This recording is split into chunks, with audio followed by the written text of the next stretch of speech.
Bismillahirrahmanirrahim. Assalamualaikum warahmatullahi wabarakatuh. Alhamdulillahirabbil alamin. Wassalatu wassalamu ala asrofil anbiya'i wal mursalin wa ala alihi washabihi ajma'in. Asyhadu an la ilaha illallah wa asyhadu anna Muhammadan abduhu wa rasuluh la nabiyya ba'dah. Baiklah, anak-anak sekalian, hari ini kita akan melanjuti materi kita, materi fikih kita. Hari ini kita akan memasuki bab baru, bab tentang ilmu mawaris. Ilmu mawaris ini nanti ada berapa bagian, ini subbagiannya. Nah, pagi ini kita akan membahas mengenai ketentuan-ketentuan ilmu mawaris.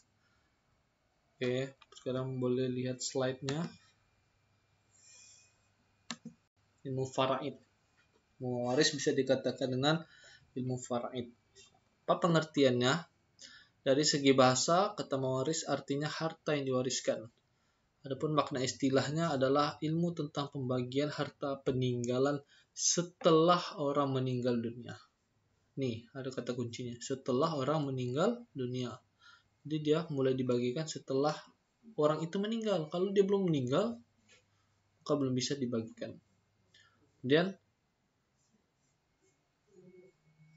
rukun dari ilmu mawaris itu ada 3. Pertama, waris, yaitu orang yang mendapatkan harta warisan, ahli warisnya.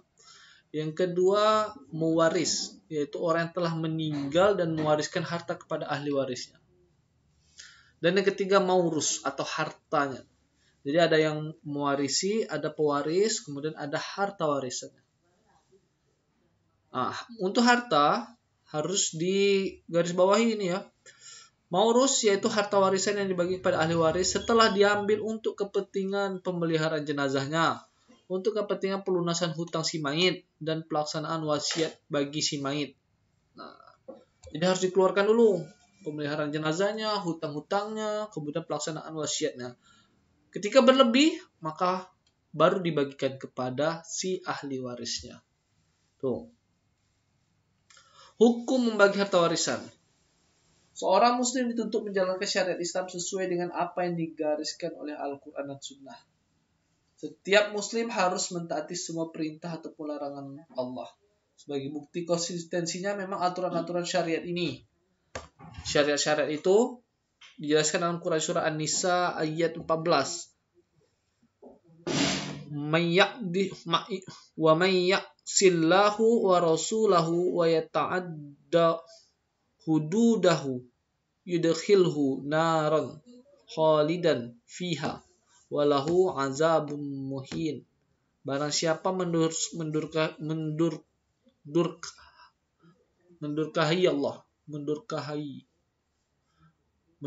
Allah dan Rasulnya dan melanggar ketentuan-ketentuannya,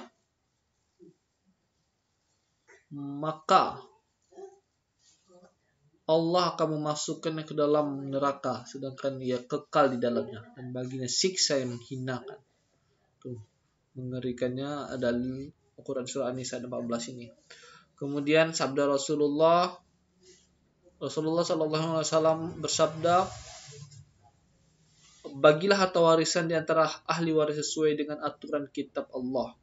Uqsimul malu baina ahlil faraid ala kitabillah. Jadi, bagilah harta warisan sesuai dengan aturan dari kitab Allah. Hal yang harus dilakukan sebelum harta warisan dibagikan. Pertama, keluarkan dulu zakatnya. Kalau harta yang ditinggalkan sudah saatnya dikeluarkan zakatnya, maka zakat harta tersebut harus dibayarkan terlebih dahulu. Ketika kita ngomong masalah zakat, ada ketentuannya, ada hisabnya. Ketika harta itu sudah dikeluarkan untuk keperluan mayit, untuk keperluan penyelenggaraan jenazah bagi mayit, kemudian untuk melunasi hutang-hutangnya, kemudian ada sisa harta itu sudah mencapai nisab, maka keluarkan zakat. Kemudian ketentuan yang kedua, biaya yang dikeluarkan untuk pengurusan jenazah, untuk mulai dari membelikan kafan, upah gali kubur, apalagi misalnya banyak keperluan mandi mayitnya dan lain sebagainya. Kemudian yang ketiga, hutang harus diselesaikan dulu hutang mayit itu. Dan terakhir ada wasiat. Nah, wasiat ini harus diselesaikan. Si mayit itu memberi satu wasiat. Jika mayit meninggal dunia, agar sebagian harta peninggalnya diberikan kepada orang lain, maka wasiat ini pun harus dilaksanakan. Apabila keempat hak tersebut sudah diselesaikan, maka harta warisan selebihnya baru dapat dibagi-bagi kepada ahli waris yang berhak menerimanya. Itu ya. Jadi kalau ada mayit yang mau memberi wasiat, maka jalani wasiatnya. Wasiat tidak boleh lebih dari 1/3 dari jumlah harta yang ditinggalkannya. Itu salah satu ketentuan mengenai wasiat. Tujuan ilmu mewaris. 1. Memberikan pembelajaran bagi kaum muslimin agar bertanggung jawab dan melaksanakan syariat Islam yang terkait dengan pembagian harta waris. Yang kedua, memberi solusi terbaik terhadap berbagai permasalahan seputar pembagian harta waris sesuai dengan aturan Allah. Dan yang ketiga, menyelamatkan harta benda si mayit hingga tidak diambil oleh orang-orang yang zalim atau yang tidak berhak menerimanya. Sumber hukum waris. Pertama, Quran Surah An-Nisa ayat 7. Bagi orang laki-laki ada hak bagian dari harta peninggalan ibu bapaknya dan kerabatnya. Dan bagi seorang wanita ada hak bagian dari peninggalan ibu bapaknya dan kerabatnya, baik sedikit atau banyak menurut bagian yang telah ditetapkan. Quran Surah An-Nisa ayat 7. Ini yang artinya ya. Kemudian Quran Surah An-Nisa ayat 11 dan 12 artinya Allah mensyariatkan atau mewajibkan kepadamu tentang pembagian waris untuk anak-anakmu, yaitu bagian seorang anak laki-laki sama dengan bagian 2 orang anak perempuan.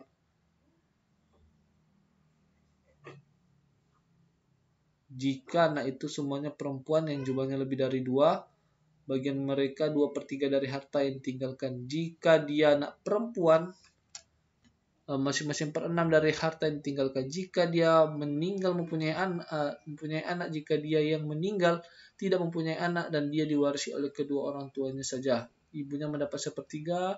Jika dia meninggal mempunyai beberapa saudara, ibunya mendapat 1/6. Waris tersebut dibagi setelah dipenuhi wasiat yang dibuatnya atau dilunasi hutangnya tentang orang tuamu dan anak-anakmu. Kamu tidak mengetahui siapa di antara mereka yang lebih banyak manfaatnya bagimu. Ini adalah ketetapan Allah. Sesungguhnya Allah adalah Maha Mengetahui lagi Maha Bijaksana. Bagimu para suami 1/2 dari harta yang ditinggalkan oleh istri-istrimu. Jika mereka tidak mempunyai anak, jika istrimu itu mempunyai anak, kamu mendapatkan 1/4 dari harta yang ditinggalkan setelah wasiat mereka buat dan setelah dibayar utangnya. Bagi mereka atau para istri tadi 1/4 harta yang kamu tinggalkan. Jika kamu tidak mempunyai anak, jika kamu mempunyai anak, bagi mereka, bagi si istri 1/8 dari harta yang kamu tinggalkan, wasiat yang kamu buat atau setelah dibayar utang-utangmu. Jika seseorang, baik laki-laki maupun perempuan, meninggal dunia tanpa meninggalkan ayah dan anak, tetapi mempunyai seorang saudara laki-laki seibu atau seorang saudara perempuan seibu, bagi masing-masing dari kedua jenis saudara itu 1/6 harta. Tetapi jika mereka saudara seibu itu lebih dari seseorang, mereka bersama-sama dalam bagian yang 1/3 itu setelah dipenuhi wasiat yang dibuatnya atau setelah dibayar hutangnya dengan tidak menyusahkan ahli waris. Ini ketentuannya. Jadi luar biasa tentang ilmu waris ini dijelaskan secara rinci. Al-Quran langsung menjelaskannya secara rinci. Perbagiannya ada yang 1/2, ada yang 1/4, ada yang 1/6. Nah, maka inilah salah satu sumber hukum ilmu waris. Nanti di pertemuan selanjutnya akan kita bahas lebih dalam mengenai hitung-hitungannya. Jadi materi ini sedikit ada matematikanya, hitung-hitungan.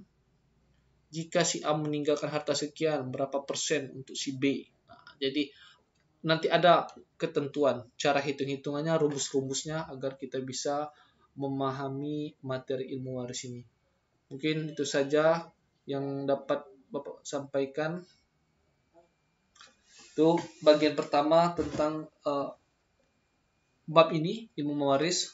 Semoga kalian dapat memahaminya. Bapak akhiri, billahi taufiq wal hidayah. Assalamualaikum warahmatullahi wabarakatuh.